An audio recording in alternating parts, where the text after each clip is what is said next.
Hello everyone. जब बात हो कॉस्मेटिक इंडस्ट्री की तो लोग यहाँ पे सबसे ज़्यादा इस बात को लेकर कंसर्न रहते हैं कि वो जो प्रोडक्ट्स खरीद रहे हैं तो उस प्रोडक्ट को मैन्युफैक्चर करने में क्या क्या प्रोसेसेस हैं जो कि यहाँ पे इन्वॉल्व है। और शायद यही रीज़न है जिसके वजह से लोग अब ऑर्गेनिक प्रोडक्ट्स की ओर शिफ्ट करते जा रहे हैं। एग्जाम्पल के तौर पर आपका नेचुरल हेयर केयर आइटम्स हो गए या फिर प्योर स्किन केयर प्रोडक्ट्स हो गए, क्योंकि लोग यहाँ पे ये इंश्योर करना चाहते हैं कि वो जिस प्रोडक्ट को यूज़ कर रहे हैं वो बेस्ट क्वालिटी का हो। और ऐसा ही एक ब्रांड है जिसका नाम है मामाअर्थ, जो कि डायरेक्ट टू कंज्यूमर सेगमेंट में एक पर्सनल केयर ब्रांड है जिसकी शुरुआत साल 2016 में हुई थी। वहीं पे आज के इस वीडियो में हम यही बात करने वाले हैं कि क्या वो रीजंस थे जिसके वजह से मामाअर्थ की शुरुआत की गई थी, जो गैप था उसको कैसे उन्होंने आइडेंटिफाई किया और उसके बाद कैसे कोविड टाइम्स में अपने आप को स्केल अप किया और क्या उनकी मार्केटिंग स्ट्रैटेजीज रही है जिसके वजह से वो सक्सेसफुल कंपनी बन पाई है।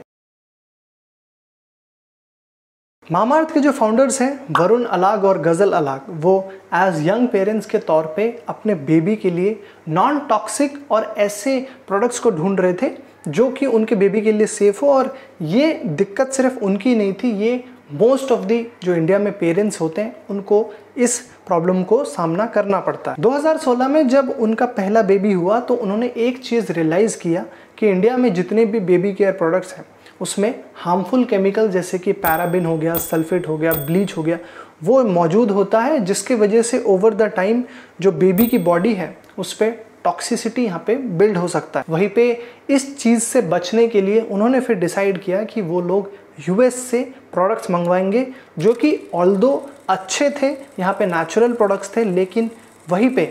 काफ़ी एक्सपेंसिव भी थे और उनको कई सारे दिक्कतों का सामना भी करना पड़ता। और ये जो प्रॉब्लम है ऐसा ही नहीं था कि सिर्फ उनको फेस करना पड़ता था, जितने भी पेरेंट्स से उन लोगों ने बात की उनके साथ भी सेम प्रॉब्लम थी। और इसी को ध्यान में रखते हुए फिर उन्होंने मामाअर्थ की शुरुआत की। मामाअर्थ जो है वो इंटरनेशनल स्टैंडर्ड्स के अकॉर्डिंग ना सिर्फ क्रूअल्टी फ्री है, सेफ है, लेकिन वो जो है ऑर्गेनिक प्रोडक्ट्स भी यहाँ पे बेचते हैं। गजल अलाग का यहाँ पे ये कहना है कि कई सारा क्वालिटेटिव रिसर्च करने के बाद उनको ये पता चला कि जो toxin free baby care products हैं उनके सप्लाई में एक बहुत बड़ा गैप यहाँ पे मौजूद है और इसी चीज़ को ध्यान में रखते हुए उन्होंने मामाअर्थ की शुरुआत की थी।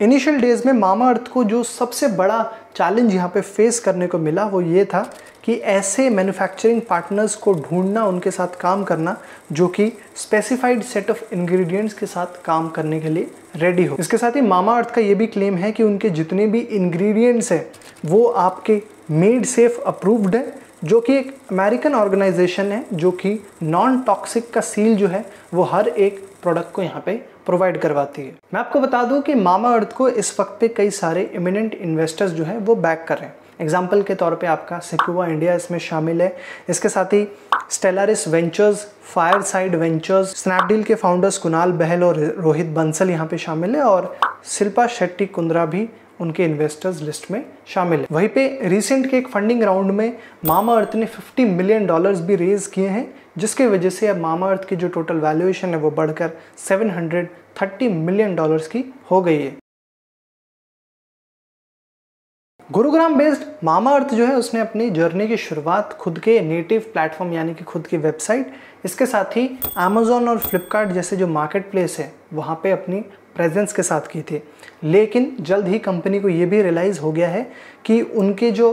प्रोडक्ट्स में पोटेंशियल है वो बहुत ज़्यादा है और इसके वजह से उन्होंने अपने आप को जो है अब लार्ज फॉर्मेट रिटेल स्टोर्स जैसे कि शॉपर स्टॉप हो गया, सेंट्रल हो गया और जो स्टैंड अलोन रिटेल स्टोर्स होते हैं वहाँ पे भी प्रेजेंस बढ़ा ली है। उनका ये भी कहना है कि उन लोगों की जो प्रेजेंस है वो आज के टाइम पे इंडिया में 2000 से ज़्यादा रिटेल स्टोर्स में है, लेकिन जो उनका अभी भी मेजॉरिटी ऑफ द बिजनेस है वो उनकी खुद की वेबसाइट से ही आता है। इंडिया में ऐसे कई सारे डायरेक्ट टू कंज्यूमर ब्रांड्स हैं जो कि बेबी केयर सेगमेंट में यहाँ पे कम्पीट कर रहे हैं और इस वजह से उसमें लीडर बन पाना या फिर लीडर बने रहना वो जो है एक बहुत ही मुश्किल काम बन जाता है। बेबी केयर का जो सेगमेंट है उसमें आज के वक्त में सिर्फ मामाअर्थ ही नहीं लेकिन कई सारे दूसरे ब्रांड्स जैसे कि baby Chakra, the moms company और फर्स्ट क्राई यहाँ पे कम्पीट कर रहे हैं। इसके साथ ही बड़े बड़े जाइंट्स तो शामिल है ही, जैसे कि आपका जॉनसन एंड जॉनसन हो गया, हिमालय हो गया, हिंदुस्तान यूनिलीवर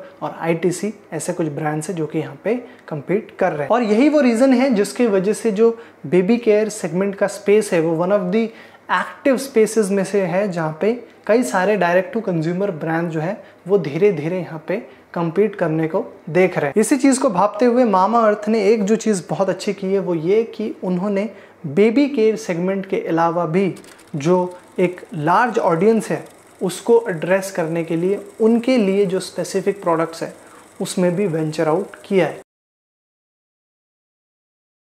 कोविड-19 के वजह से जो बिजनेसेस और कंपनीज और स्टार्टअप्स हैं उनके लिए जो इक्वेशन है वो पूरी तरीके से बदल चुकी है, जहाँ पे आपके जो वुमेन फोकस्ड ब्रांड्स हैं वो ना सिर्फ अपनी कोर ऑडियंस तक रीच आउट कर रहे हैं लेकिन जो उनकी ऑडियंस के फैमिली मेम्बर्स हैं उन तक भी रीच आउट कर रहे हैं। वहीं पे मामाअर्थ के लिए इस कोविड-19 के फेज़ में ऑल्दो कई सारे चैलेंजेस आए लेकिन उन्होंने जो है अपनी रफ्तार यहाँ पे कम नहीं की थी। मिस्टर वरुण का यहाँ पे ये कहना है कि इस दौर में जहाँ पे मोस्ट ऑफ द बिजनेसेस यहाँ पे ठप पड़ गए थे और कई सारे कॉस्ट कटिंग किए जा रहे थे, ले ऑफ्स किए जा रहे थे, उन्होंने जो है यहाँ पे एडवर्टीजमेंट करना जारी रखा और एसेंशियल आइटम्स को बेचना भी जारी रखा। इस वक्त में जो एडवर्टीजमेंट का कॉस्ट था वो यहाँ पे कम था और जो कॉम्पिटिशन था वो भी कम था, जिसके वजह से उनको जो है मार्केटिंग स्पेंड्स में कोई भी कट करने की ज़रूरत जो है यहाँ पे महसूस नहीं हुई। ऐसा नहीं है कि मामाअर्थ के लिए चीज़ें जो हैं वो आसान थी। कोविड-19 के दौरान जो मैन्युफैक्चरिंग स्लो डाउन है उनको भी फेस करना पड़ा और जो सप्लाई चेन इश्यूज़ है उनको भी यहाँ पे देखने को मिले थे। हालांकि उनका ये कहना है कि जैसे ही पैंडमिक के बाद चीज़ें थोड़ी सुधरी हैं, उन्होंने जो है 26,000 प्लस पोस्टल कोड्स में यहाँ पे अपनी सर्विस प्रोवाइड करवाने स्टार्ट कर दी है और जो उनके टोटल रेवेन्यूज़ थे, सेल्स थे, वो ऑलमोस्ट प्री पैंडेमिक लेवल्स तक पहुँच गए। मामाअर्थ के जो मार्केटिंग कैंपेन्स है और ब्रांड कम्युनिकेशन है वो हमेशा इस प्रॉमिस के अराउंड ही सेंटर्ड रहे कि कैसे वो लोग अपने प्रोडक्ट्स में जो है हमेशा नेचुरल इंग्रेडिएंट्स या जो भी ऑर्गेनिक इंग्रेडिएंट्स है, बेस्ट ऑफ नेचर है, उसको यूज़ करते हैं। इसके साथ ही कंपनी जो है कई सारे सोशल मीडिया इन्फ्लुएंसर्स के साथ भी काम कर रही है ताकि अपने प्रोडक्ट्स के बारे में, उनके यूएसपीज़ के बारे में अवेयरनेस फैलाई जा सके और इसके साथ ही जो हेल्थ कॉन्शियस यूज़र्स हैं उनके बीच में अपनी एक क्रेडिबिलिटी भी बिल्ड की जा सके। इसका एक बहुत अच्छा एग्जांपल है जहाँ पे उन्होंने कुछ वक्त पहले ही एक गुडनेस इनसाइड के नाम से कैंपेन को लॉन्च किया था, जिसका ऑब्जेक्टिव ये था कि भाई गुडनेस की मदद से जो उनकी ब्रांड इमेज है उसको यहाँ पे स्ट्रेंथन किया जा सके। एक चीज़ जो कि मामाअर्थ के लिए यहाँ पे बहुत अच्छी तरीके से काम की है वो ये कि मामाअर्थ ने टाइम के साथ नए नए प्रोडक्ट्स को वो लोग लॉन्च करते चले गए हैं, जिसके वजह से जो कंज्यूमर्स हैं उनको ये मैसेज जाता है कि जो ब्रांड है वो कैसे लेटेस्ट ट्रेंड्स और जो उनकी नीड्स है उसके बारे में अवेयर है और उस चीज़ को फुलफिल भी कर रही है। ये एक ऐसी चीज़ है जो कि बाकी के जो डायरेक्ट टू कंज्यूमर ब्रांड्स हैं उनको भी रेप्लिकेट करना चाहिए, क्योंकि जो आपके जितने भी एफएमसीजी और ब्यूटी सेगमेंट में बड़े बड़े कंग्लोमरेट्स हैं उनके अगेंस्ट अगर एक मोट बिल्ड करना है तो ये बहुत ज़्यादा ज़रूरी भी बन जाता है। मैं आपको बता दूं कि मामाअर्थ जिसने अपनी शुरुआत यहाँ पे सिर्फ 6 प्रोडक्ट्स के साथ की थी, आज उनके एसक्यूज में 100 से ज़्यादा प्रोडक्ट्स यहाँ पे शामिल है। इसके साथ ही लॉकडाउन के दौरान ही मामाअर्थ ने 12 ऐसे नए प्रोडक्ट्स हैं जिनको लॉन्च किया था, जिसमें कई सारे इंग्रेडिएंट्स जैसे कि विटामिन सी और ब्रिंग आंवला भी शामिल है। गोइंग फॉरवर्ड मामाअर्थ का ये प्लान है कि जो और भी ज़्यादा नीश सेगमेंट्स है जैसे कि आपका शीट मास्क हो गया, फेस क्रीम हो गया या फिर हैंड क्रीम हो गया, उनमें वो लोग वेंचर आउट करना चाहते हैं। इसके साथ ही वरुण अलाग का ये कहना है कि उनका जो फाइनेंशियल गोल है वो साल 2023 तक वो लोग 1000 करोड़ के एनुअल रिकरिंग रेवेन्यू के आंकड़े को भी टच करना चाहते हैं। सिर्फ इतना ही नहीं, कंपनी का ये भी प्लान है कि आगे चल के वो इंडिया के अलावा जो बाकी के कंट्रीज़ में लुक अलाइक ऑडियंस है उनको भी केटर करना चाहते हैं, जहाँ पे उनका ये मानना है कि वो लोग एक